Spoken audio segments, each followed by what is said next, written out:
leptospirose.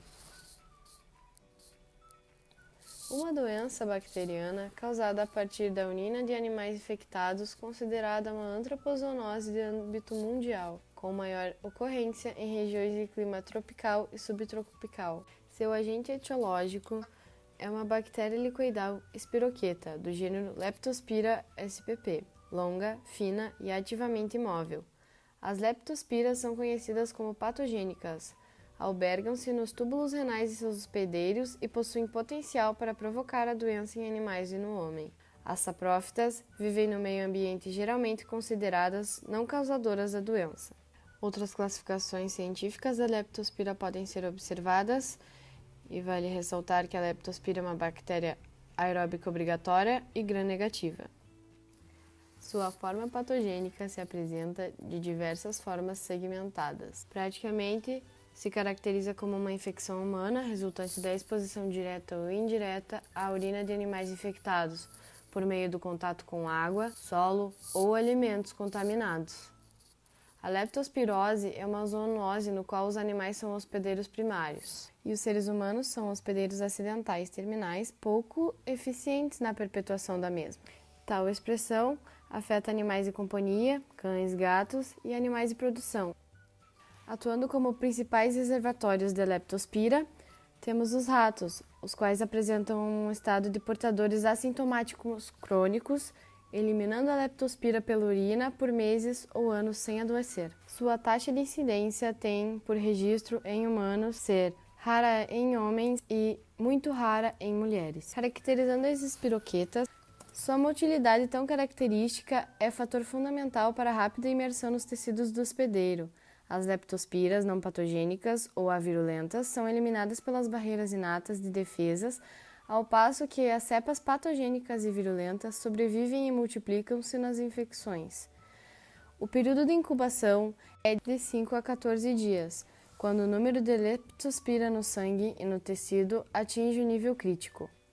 As alterações histopatológicas mais expressivas são observadas no pulmão, fígado e rim, resultando em óbito. Seu quadro clínico subdivide-se em duas formas. A forma anictérica da doença inicia-se com uma febre, mialgia estênia, fraqueza e dores articulares, além de diarreia, odinofagia e exantema. Sua forma ictérica ou icterohemorrágica é caracterizada pelo quadro clínico de icterícia amarelo-avermelhada, icterícia rubínica, colúria e conjuntivite bilateral. Pode apresentar quadro clínico de hemorragia pulmonar, que apresenta dispneia, taquipneia e tosse.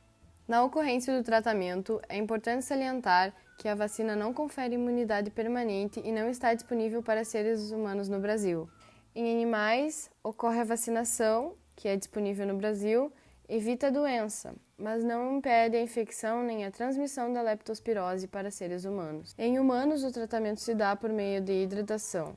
Não deve ser utilizado medicamentos para dor ou para febre que contenha ácido acetil salicílico, pois podem ocasionar o aumento do risco de sangramento. Anti-inflamatórios também não devem ser utilizados pelo risco de efeitos colaterais, como hemorragia digestiva e reações alérgicas. Quando o diagnóstico é feito até o 4º dia da doença, devem ser empregados antibióticos, doxiciclina, penicilina, uma vez que reduzem as chances de evolução para a forma grave.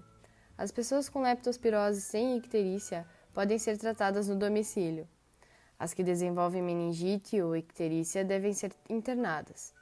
As formas graves da doença necessitam tratamento intensivo para tratamento de insuficiência renal. O modo de transmissão do âmbito veterinário. A penetração da leptospirose ocorre ativamente através de mucosas ocular, digestiva, respiratória, genital, da pele escarificada e inclusive da pele íntegra, como ocorre quando se permanece por tempo prolongado em coleções de água contaminada, podendo persistir por períodos de tempo de longa duração, variáveis com as espécies animais e a variante sorológica da leptospira envolvida. Nos roedores, a presença da leptospira pode ser registrada permanentemente na urina, devido à uretra construir-se na via comum por eliminação da urina e sêmen. É possível que este último também venha a ser contaminado por leptospiras, o que se torna possível a transmissão venérea por leptospirose animal, tanto pela monta natural como através da inseminação artificial. Ao observarmos os aspectos clínicos, dentre os animais de produção explorados em ecossistemas rurais, as manifestações clínicas mais frequentes atingem a esfera reprodutiva, incluindo o abortamento usual no terço final da gestação. Em algumas oportunidades, as reprodutoras atingidas podem apresentar infertilidade ou mesmo esterilidade. Em suínos jovens, durante a fase de aleitamento, podem ocorrer quadros de encefalite por leptospiras, que se manifestam por incoordenação motora e acessos convulsivos com movimentos de pedalamento. Em bezerros jovens, pode ser observado um quadro febril com icterícia e hemoglobinuria, o qual solicita o estabelecimento de um diagnóstico diferencial com a tristeza parasitária. Em vacas adultas das raças com aptidão leiteira, pode haver a infecção da glândula mamária. O quadro clínico é de uma mastite atípica, com sensível diminuição da secreção láctea, úbere flácido e o leite manchado por coágulos de sangue.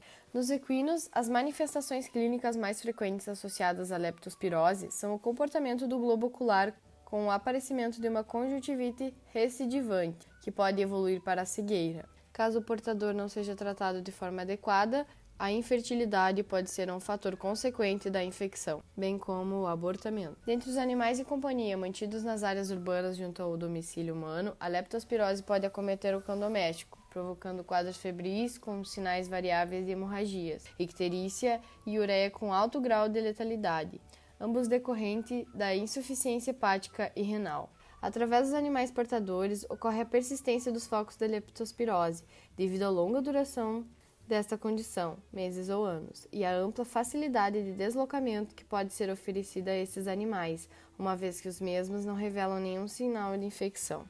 O diagnóstico da leptospirose animal deve apoiar-se na integração dos informes clínicos e epidemiológicos com os dos resultados dos exames laboratoriais. A confirmação definitiva da infecção assenta-se na demonstração da presença do micro-organismo ou dos anticorpos específicos. A soroaglutinação microscópica é o procedimento laboratorial mais amplamente empregado para o diagnóstico etiológico da infecção animal.